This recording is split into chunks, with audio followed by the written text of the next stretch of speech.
So ayun guys, ito nga pala yung continuation nung last bid, shooting drills ni Justin, at yung balik tayo sa stretching nito ni Totoy. Batak pa!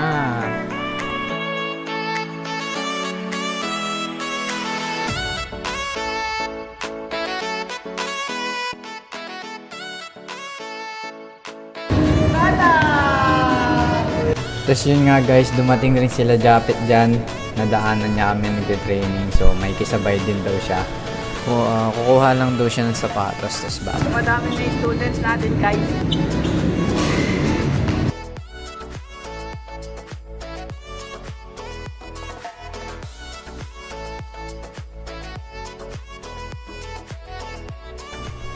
So yun nga, tuloy pa rin yung stretching ni Totoy at yung shooting drills ni Justin. Medyo struggling dito si Justin kasi umpisa pa lang at saka medyo malayo yung range.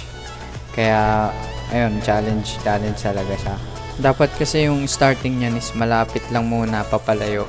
At saka wala kaming bola, isa lang yung bola, tapos may mga susunod pa na magdi-drills.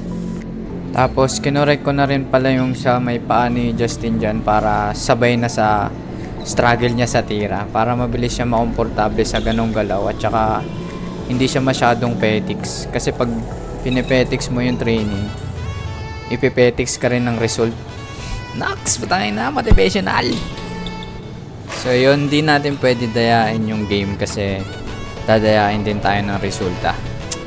Yun, tinuturo ko dyan kung na-stable niya muna yung paa bago niya i-release, kasi yung ginagawa niya kanina hindi pa stable yung paa, nire-release niya na kaagad kaya medyo hirap siya. Tapos yun, pinas forward ko na rin kasi medyo mahaba yung vid. Nulit ko 15 minutes lang yung kaya ipasok sa YouTube. Bad trip. Mas madali sana, hindi na sana ako mahirapan mag-edit eh. Yun lang. SKL.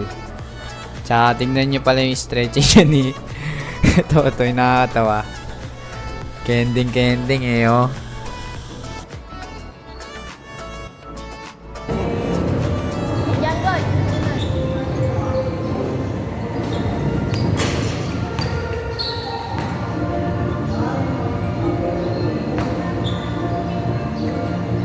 So ayun, nagdagdag na rin tayo ng ipapagawa dito kay Totoy para mas ma-warm up siya sa drills mamaya habang di pa tapos mag-shooting drills si Justin. Pinagawa ko nga pala dyan sa kanya is pinag-walking ko siya ng nansakong lang yung gamit. Then pagdating sa dulo, lateral, sabay back pedal pabalik, tas lateral ulit pabalik sa pwesto. Tas next naman is yung naka-tiptoe.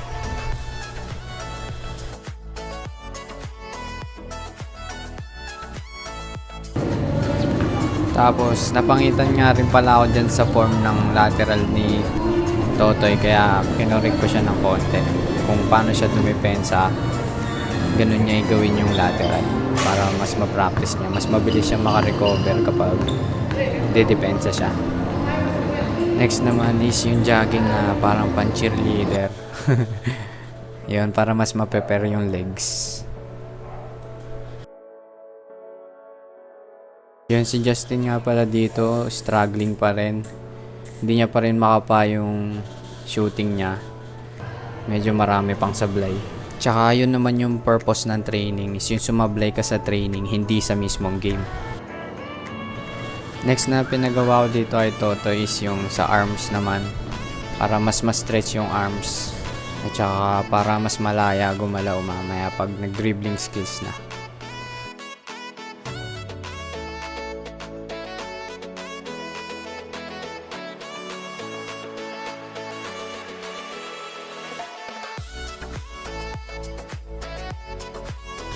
So yun, next na stretch pinagawa ko ito, arms pa rin, pero tignan yung ginawa.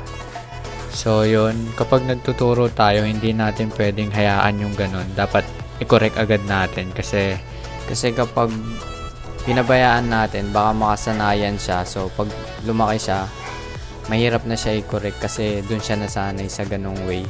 Pati pala yung pag back pedal, medyo inaangat niya yung paa niya, kaya kinorek ko na rin dahan-dahan.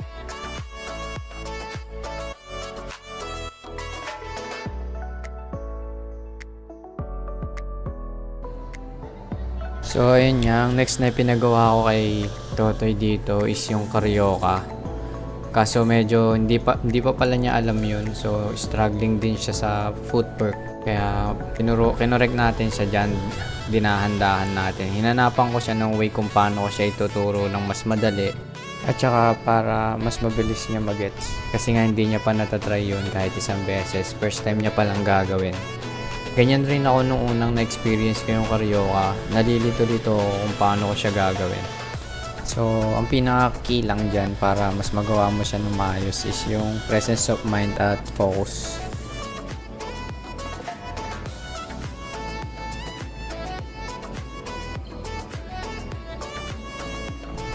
So, yun, sa parteng to, pinifigure out ko pa rin kung saan siya mas mabilis na matututo. So, trinay ko dahan-dahan. Mas natututunan niya naman pag dahan-dahan. Tapos, trinay ko rin nakakasama na yung kamay. Kaso, nalilito siya kapag kasama yung kamay.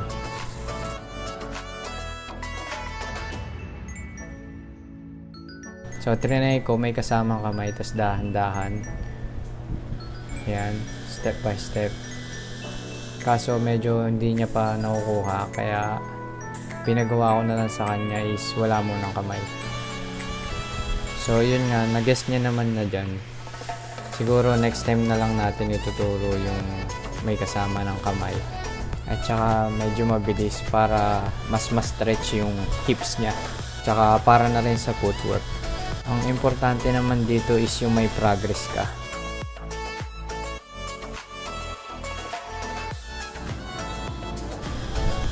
So yun, tinatry niya na bilisan pero medyo nalilito pa rin siya. Hindi niya pa rin makuha. Pero okay yun kasi tinatry niya. Ayun yung maganda pag may tinuturuan ka. Nakikita mo yung tinuturuan mo. Tinatry niya talaga gawin ng maayos. Yung mga pinapagawa mo sa kanya. So yun, tapos na nga pala si Justin sa shooting drills nung una. So next na pinagawa ko is yung kanan naman una, tapos huling maglaland yung kaliwa. Yun, mas mahirap siya pero pag na-practice mo siya, mas madali kang makakashoot kasi hindi mo na po problemahin kung tama ba yung landing, mali ba yung landing kasi both sides kaya mo tumira kahit magkaiba yung paa, naka-forward yung kaliwa or naka-forward yung kanan. Tulad nila Klay Thompson, kahit minsan pag sumasalo sila tapos naka-forward yung kaliwa, kaya pa rin nila itira. Kasi pinapractice nila yun, komportable sila sa kahit anong landing spot. Kaya pag catch, kaya nila itira. Tsaka mas mahihirapan yung defender mo kasi kaya mong tumira kahit wrong foot yung landing.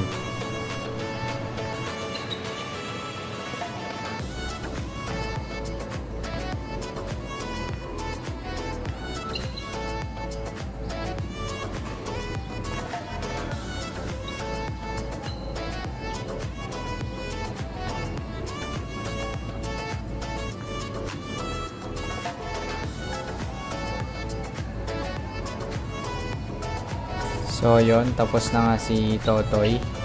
Pinag-jogging ko naman siya. Tapos yung huling laps, kailangan sprint.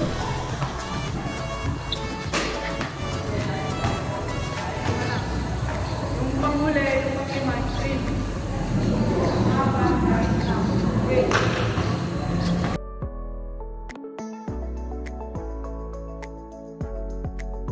So ayun, kung nahirapan si Justin kanina, medyo mas mahirap yung ngayon kasi parang ang awkward ng landing pag kanan yung una mong ginamit. Pero once na ma-practice mo naman siya, once na madali mo na siyang nagagawa, medyo unpredictable ka na gumalaw kasi either left or right ka mag-step, kaya mo bumitaw.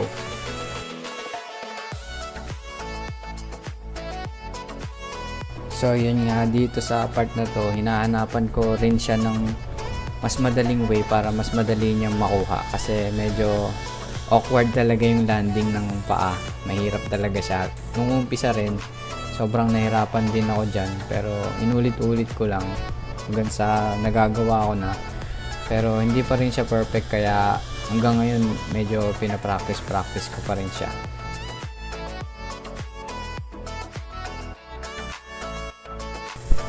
Trinay ko rin dito yung way na sa pasa manggagaling, hindi sa dribble, para testing lang kung mas madali niya magigets. So ayun, medyo kuha niya naman kaso nalilito-lito lang ng konti. Pero wala namang problema at practice naman to. Hindi naman to in-game kaya okay lang magkamali. At saka yun talaga yung purpose ng training para pagdating mo sa laro, mas lesser yung error at saka mas madadalian ka.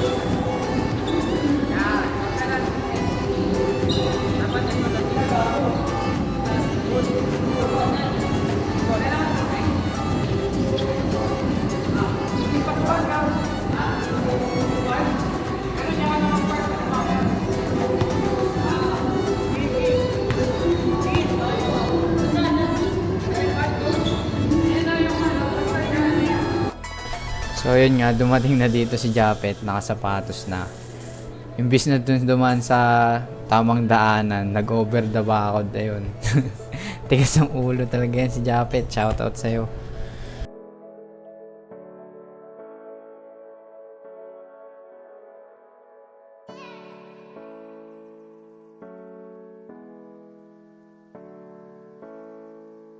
So ayun, nagtry ako ng ibang way, pound sabay saka gawin yung footwork. Kaso medyo mahirap talaga, nahirapan din siya. Kaya ang ginawa kong next way is yung paabante naman, wag na yung paside kasi pag paside hindi niya masalo na maayos yung bola. At ayun, nakuha niya naman agad.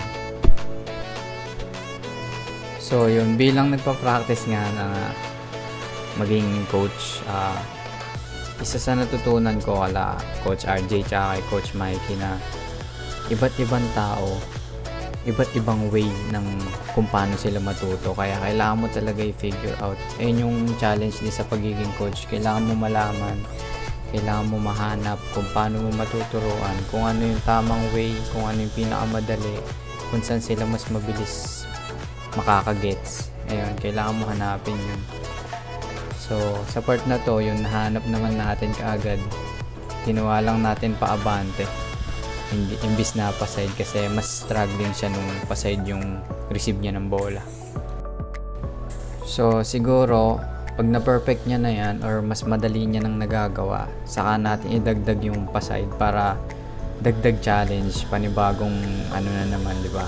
Panibagong learnings, panibagong move. Yeah, may dagdag ka na naman sa galaw mo. Tsaka mas lalong mahihirapan yung defender mo kasi sobrang dami mo ng galaw, hindi ka na nila mabasa. Wow! Ang galing! Sheesh! Paulit-ulit lang yung sinabi. At saka kung mapapansin nyo dito, medyo smooth na niyang nagagawa. Pero kita pa rin na medyo hirap, hindi komportable. Pero at least konti-konti, di ba? May progreso.